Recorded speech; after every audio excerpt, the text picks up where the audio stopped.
Hello friends, कैसे हो आप सब? आप बता रहे अच्छे होंगे, मैं भी अच्छी हूँ।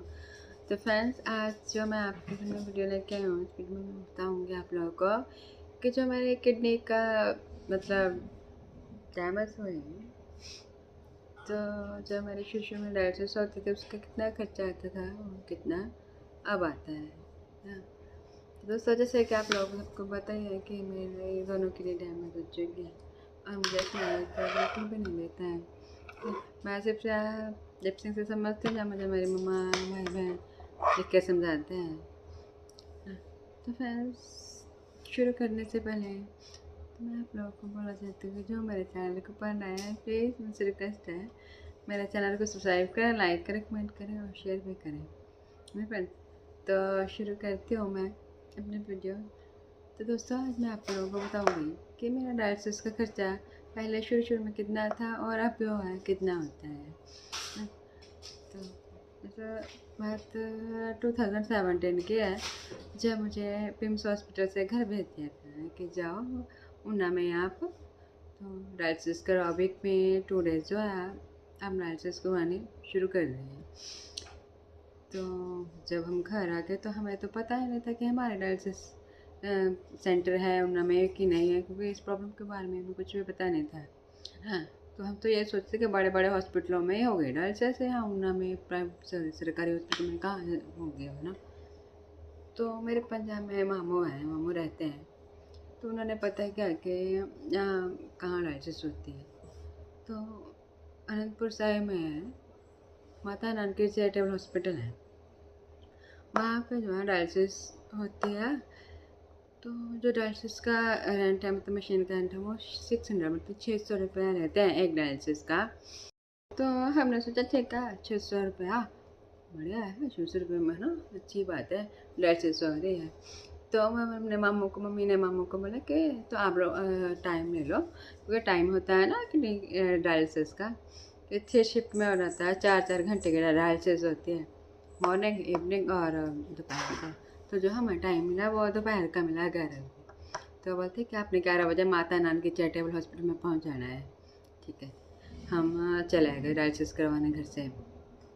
नहीं तो यहाँ सर हमारे घर से ट्रेन जाती है, ट्रेन लेते थे हम सुबह 8 से और वहाँ पर 11 बजे आराम से पहुँच जाते थे माता नानकी चैरिटेबल हॉस्पिटल।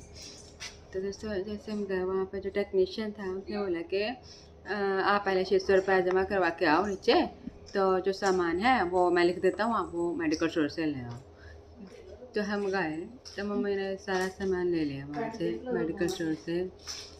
तो जो बिल बनाया उसका तो मुझे पता नहीं कितना बनाया था, क्योंकि मेरे को इतना मम्मी से पूछताछ नहीं करती, मैं बोलती बहुत कम थे शुरू में, तो ऐसे गुम हो गए थे कि मेरे को पता नहीं कौन सी प्रॉब्लम हो गई है। तो जो सब कुछ था वो मम्मा ही करते थे मेरे, क्योंकि पिम्स हॉस्पिटल में मम्मा ही थे साथ में, तो अभी मम्मा ही थे। तो वहाँ पर 600 रुपये जमा करवा के आए, तो मुझे वहाँ पर डायलिसिस, जब शुरू में डायलिसिस करवाने गए तो यहाँ पाइप से डायलिसिस होती थी। मेरा फिस्टुला नहीं बनवाया था, एक फिस्टुला बनता है डायलिसिस के लिए, तो वो बनवाया तो हुआ था, बट अभी रेडी नहीं हुआ था, मतलब कि 40 डेज़ के बाद चलता है।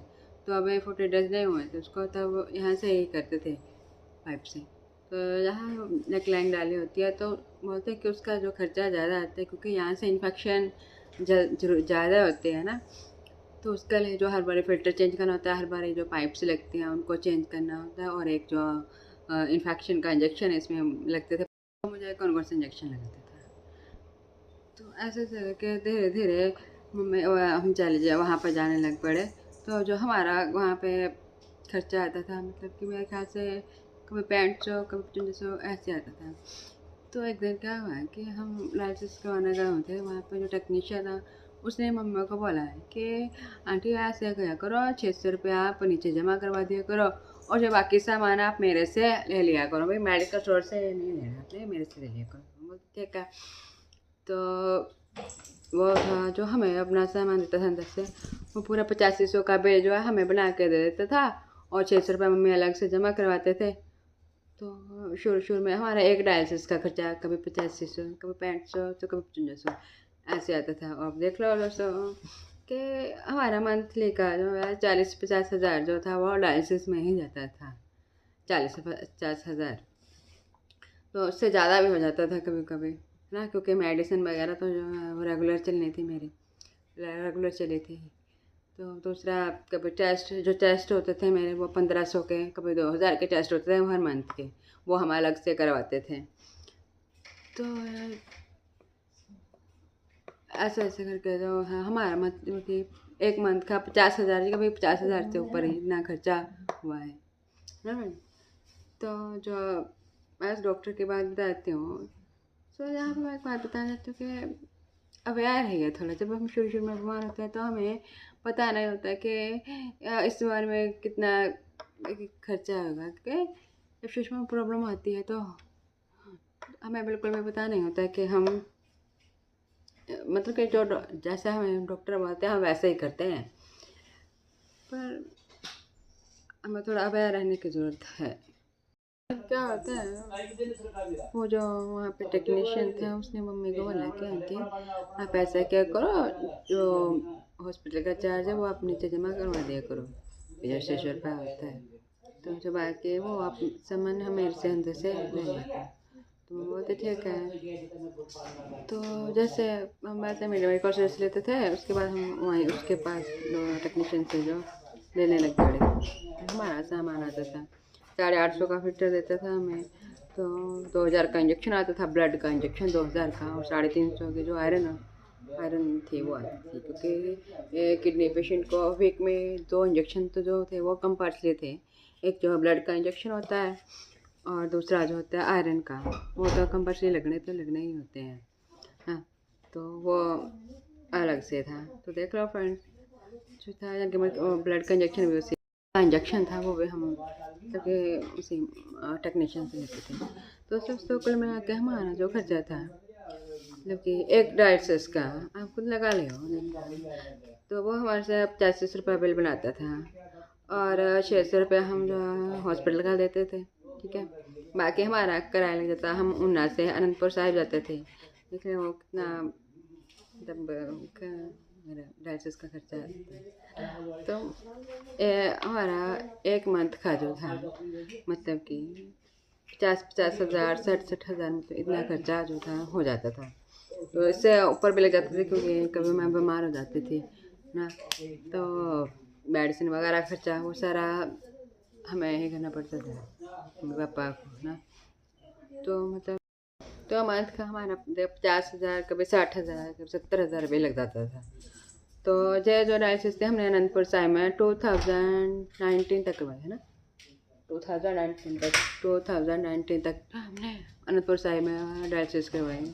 उसके बाद हम आ गए उन्ना में, हमारे उन्ना में भी था एक, धीरे धीरे हमें से पता चलेगा कि जगदीश्वर हॉस्पिटल है, वहाँ पर डायलिसिस करते हैं। तो 2019 में हम वहाँ आ गए, जो वहाँ पर जो खर्चा वो भी इतना ही था, कभी 4500, कभी 3000, कभी ज़्यादा कभी कम, ऐसे ही था। मतलब कि वीक में 2 डेज जो मैं डायलिसिस में इतना खर्चा था। फिर 2020 के हम आ गए अपने सरकारी हॉस्पिटल में। तो जब सरकारी हॉस्पिटल में आए तो वहाँ पे हमारा जो खर्चा था वो खर्चा था सिर्फ, मतलब कि बहुत कम हो गया उस टाइम खर्चा हमारा। तो धीरे धीरे ऐसे करके हमें पता चला कि ऊना में भी जो है डायलिसिस होती है, तो हम ऊना में आ गए। ऊना में आ गए तो वहाँ पे जो जगदीश्वर हॉस्पिटल था हमारे ऊना में, वो प्राइवेट हॉस्पिटल है, वहाँ पे जो है डायलिसिस लग गए करवाने। वहाँ पे डायलिसिस करवाते थे, वहाँ पर भी इतना ही खर्चा आता था, तो कभी कम कभी ज़्यादा। तो ऐसे ऐसे करते 2020 में ऊना हॉस्पिटल जो सरकारी हॉस्पिटल था, वहाँ पे डायलिसिस आगे बोलते कि सरकार करवाएगी, गवर्नमेंट करवाएगी, इसका जो है खर्चा बिल्कुल नहीं होगा, क्योंकि उसमें जो होता है कि हिम केयर आपको बनाना पड़ेगा। क्योंकि हिमाचल प्रदेश में ऐसा है ना कि एक हिम केयर योजना हमारे हिमाचल गवर्नमेंट ने चलाई हुई है। इसमें 5 लाख का इलाज है वो मुफ्त मिलता है, तो आप वो बनवा लो। तो हमने क्या किया, हमने हिम केयर बनवा लिया। हिम करवाने के बाद जो है मेरा खर्चा बिल्कुल ज़ीरो हो गया। सिर्फ जो खर्चा आता था हमारे टेस्ट बाहर से होने थे, और जब ब्लड का इंजेक्शन और आयरन जो है हम बाहर से लेते थे। तो ऐसे ऐसे करके जो था 2020 से हमारा जो खर्चा बहुत कम हो गया डायलिसिस का। तो सिर्फ ब्लड का इंजेक्शन लेते थे या आयरन लेते थे, और जहाँ टेस्ट होते थे और जो मेडिसिन आती थी वो हम बाहर से लेते थे। तो उसके बाद अब जो है 2024 से जो है हमारे यहाँ ऊना में कोई हंस फाउंडेशन है उत्तराखंड से, तो वो अब जो है हमारे डायलिसिस करवाती है हमारे ऊना हॉस्पिटल में। तो बिल्कुल वहाँ पे हमारा जो है वो डायलिसिस का खर्चा बिल्कुल ज़ीरो हो गया है। जो ब्लड का इंजेक्शन आयरन है वो भी अब हमारे अंदर से ही लगती है। अब जो खर्चा है मेरा सिर्फ मेरे अपना मेडिसिन का है, जो मेडिसिन मेरे चले हुए हैं ना, किडनी पेशेंट को मल्टी विटामिन से ऐसे कैल्शियम वगैरह ये सब कुछ ये मेडिसिन है वो हमारी हम बाहर से लेते हैं, और टेस्ट है वो भी मेरे फ्री होते हैं।